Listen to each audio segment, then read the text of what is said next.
Eu fui convidado para falar um pouquinho aqui de um tema chamado Sociedade Civil, Poder Público e Mercado, com ênfase no poder público. É um tema importante porque as políticas desenvolvidas na área de segurança alimentar, especialmente o papel dos articuladores, deve considerar que as atividades relacionadas a esse tema sejam objeto de preocupação não apenas do poder público, mas da sociedade em geral. Então eu queria falar um pouquinho dessa relação, com ênfase no poder público, mas dessa relação entre poder público, sociedade civil e mercado. Se nós retrocedermos muito no tempo, lá no início dos tempos, nós vamos reparar que durante milhares de anos, dezenas, centenas de milhares de anos, o que existia era a sociedade. Os seres humanos se diferenciavam dos outros seres vivos pela capacidade que eles tinham de se organizar em sociedade. A história do homem se confunde com a história da sociedade, porque não existe ser humano fora da sociedade. Então a sociedade humana sempre existiu desde que existe o homem. E o que caracterizava essa sociedade era uma organização de pessoas para transformar a natureza e retirar da natureza aquilo que necessitava para sobreviver. Diferentemente dos outros animais, o homem não se adapta só à natureza, ele transforma a natureza através de um processo conhecido como trabalho. Então, lá no início dos tempos, os homens produziam socialmente e o produto desse trabalho era distribuído equitativamente. O principal produto que gerava essa organização da sociedade era a produção exatamente de alimentos, que é o assunto aqui da nossa rede SANS. Os homens se organizavam para produzir, sobretudo, os alimentos, o abrigo, o vestuário também, mas sobretudo os alimentos. E assim foi durante muito tempo, até que, dado o desenvolvimento dos processos produtivos, o ser humano conseguiu produzir além daquilo que necessitava para o seu consumo imediato. Começou a haver uma acumulação de produtos. E nesse momento surgiu um elemento novo na sociedade humana. Poucos homens passavam a controlar os meios de produção, especialmente nesse momento a terra, e a controlar os outros seres humanos. É o período de transição da sociedade primitiva para a sociedade escravista. E isso é uma mudança profunda na sociedade humana, tem a ver com o nosso tema, porque o excesso dessa produção vai ser destinado agora não mais ao consumo humano, mas a trocas, ao comércio. Os produtos que eram socialmente produzidos não serviam só para o consumo humano, eles serviam também agora para ser objeto do mercado. Então é a relação, certo? Primeira relação, sociedade e mercado. Tá? E surge como esta apropriação do que os outros produziam não se fazia de forma espontânea, nenhuma pessoa vai produzir e entregar para outro, a não ser mediante o uso da força. E é por isso então que no início do escravismo, a modo de produção escravista, ele se fazia através do uso da violência. E surge aí um elemento na sociedade humana que é o Estado, que é o nosso tema principal, o poder público. Então, historicamente, o poder público foi constituído não apenas, como algumas pessoas querem dizer, para organizar a sociedade, mas, sobretudo, como um elemento de garantia dos processos produtivos, onde algumas pessoas exploravam o trabalho de outras pessoas e se apropriavam dos meios de produção e se apropriavam dos produtos, que era o resultado desse trabalho. Então, eu queria dar o exemplo usando o nosso Brasil e a área de nutrição. Então, vamos falar um pouquinho do Brasil. Vocês sabem que o Brasil, há 500 anos atrás, era uma terra de homens livres. Os indígenas, a sociedade primitiva, e a chegada dos europeus, e no caso os portugueses ao Brasil, significou uma mudança total desse território. Porque antes mesmo dos portugueses chegarem ao Brasil, a terra já foi dividida. Todo mundo sabe que o rei de Portugal, antes da ocupação, já dividiu o Brasil em capitanias. O que significava aquilo? Cada pedaço de terra do Brasil pertencia a uma pessoa. Se não estou enganado, acho que eram 13 capitanias hereditárias. E para cá foram trazidos não homens livres, os indígenas foram aprisionados, escravizados, e foram trazidos em torno aí a uma estimativa de 3 a 4 milhões de negros africanos para trabalhar aqui sob condição de escravos. Então, durante 400 anos, 300 e tantos anos, que durou aqui o período colonial e o império, o Brasil se constituiu num país em que o poder público se organizou para garantir a produção de alimentos. Para quem? Para consumo da população? Não. Alimentos que serviam à sociedade europeia, especialmente, no nosso caso, a cana-de-açúcar. No Império, o café.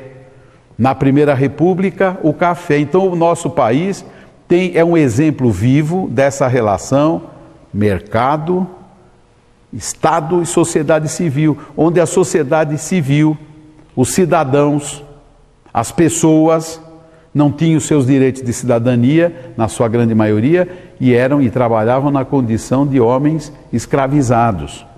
Essa é a maior parte da nossa história. E mesmo quando homens livres, que é já no colonato, homens livres que eram obrigados a vender o seu trabalho para outros, nas fazendas de café. O Estado brasileiro se organizava em torno disso. A prova mais evidente disso e da relação poder público, mercado e alimentos é que a nossa Primeira República, que vai desde 1890, 1889 a 1930, era conhecida como República Café com Leite. Olha que interessante. Aí o nome de 2 alimentos. Por quê? Se sucediam no poder presidentes vinculados à produção de café em São Paulo e à produção de leite em Minas. Certo? Quer dizer, é uma ligação evidente, clara, que está no próprio do nome da política que aqui se desenvolvia. República Café com Leite, a política do café com leite. E mesmo hoje, para encerrar esse primeiro pedaço, é importante dizer que no nosso país, como em muitos países, as políticas se organizam na área da agricultura, da produção de alimentos, em função de interesses outros que não diretamente a produção de alimentos para a maioria da população. Foi a cana, depois o café e hoje, além da cana e o café, que ainda tem importância, sobretudo a soja, o gado, e a laranja. São produtos de grande expressão na agricultura brasileira. Todos produtos destinados especialmente à exportação. O Brasil é um país hoje que organiza a sua agricultura em torno do chamado agronegócio. O que é o agronegócio? É a produção de alimentos para o mercado internacional. Soja, carne, laranja, cana.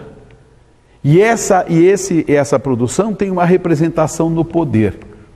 Este ciclo vai se romper a partir da Revolução de 30, especialmente nos últimos 30, 40 anos, quando o Estado brasileiro vai ser democratizado, quando as pessoas vão começar a expressar os seus interesses, a poder falar, a poder defender aquilo que é próprio do seu segmento social, e se estabelece uma relação mais democrática entre sociedade civil e Estado.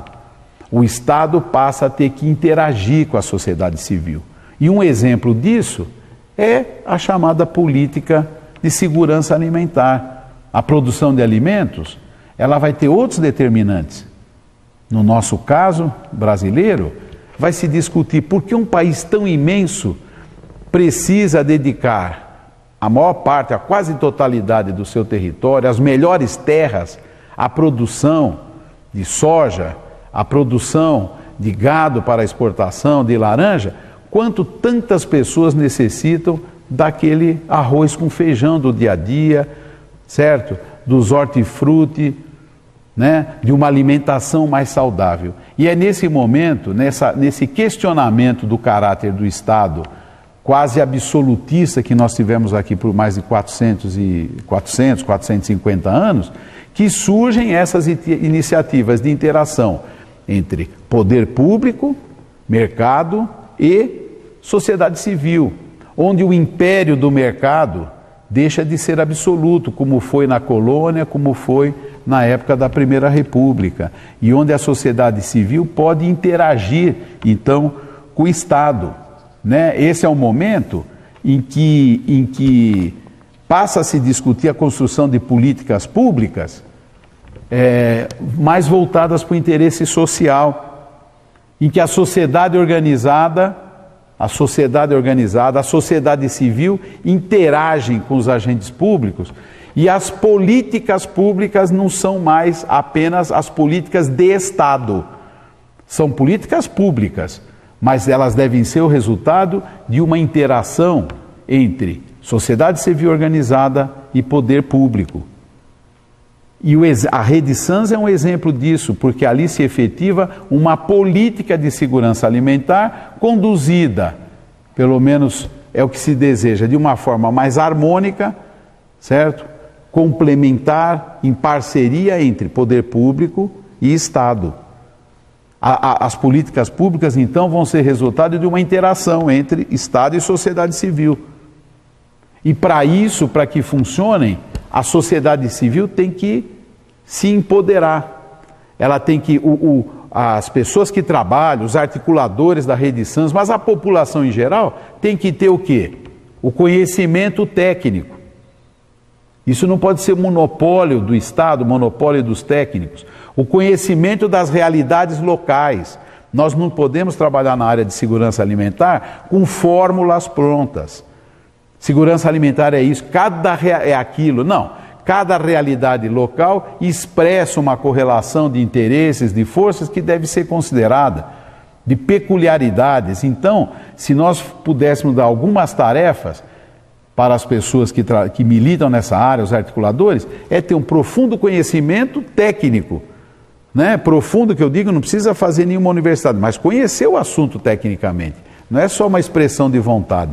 Um conhecimento da realidade local e especialmente um conhecimento da construção dessas políticas. Isso dá trabalho, porque essa articulação, essa complexidade, ela envolve não só uma relação entre poder público e sociedade, mas uma relação entre os diferentes segmentos da sociedade e do poder público. As políticas de segurança alimentar dentro do Estado, dentro da prefeitura, dentro do poder público, elas não podem ficar num gueto. Nós não podemos ter na prefeitura lá um departamento de segurança alimentar, sob o risco dela ficar restrita a aspectos secundários. Crio lá um departamento de segurança alimentar, meia dúzia de hortas comunitárias. No meu município nós temos uma política de segurança alimentar. Negativo. A política de segurança alimentar tem que se expressar através da política pública como um todo. Na Secretaria de Educação, lá na merenda escolar, na Secretaria de Saúde, na Secretaria de Agricultura, na discussão da ocupação do espaço urbano e rural. E por isso tem que ser políticas transversais, políticas que envolvam todo o poder público, na área como eu falei, da educação, da cultura, das manifestações de todos os segmentos do Estado e da sociedade. Política de segurança alimentar talvez seja o melhor exemplo da transição de uma sociedade onde o poder público existisse e organizava em função de um mercado que era um mercado internacional e que criava uma sociedade de desiguais com muita discriminação, como foi o caso brasileiro, para uma política de emancipação, onde o Estado possa cumprir o seu papel trabalhando em parceria com a sociedade, para que se produzam políticas alimentares que atendam às necessidades da população e não apenas, como foi durante muito tempo, aos interesses do mercado e do comércio internacional. Era isso que eu tinha a dizer e vou deixar com a Maria Rita, com o pessoal do curso, algumas indicações de leituras, coisas suaves, mas que possam reforçar essa mensagem que eu passei para vocês. Um grande abraço.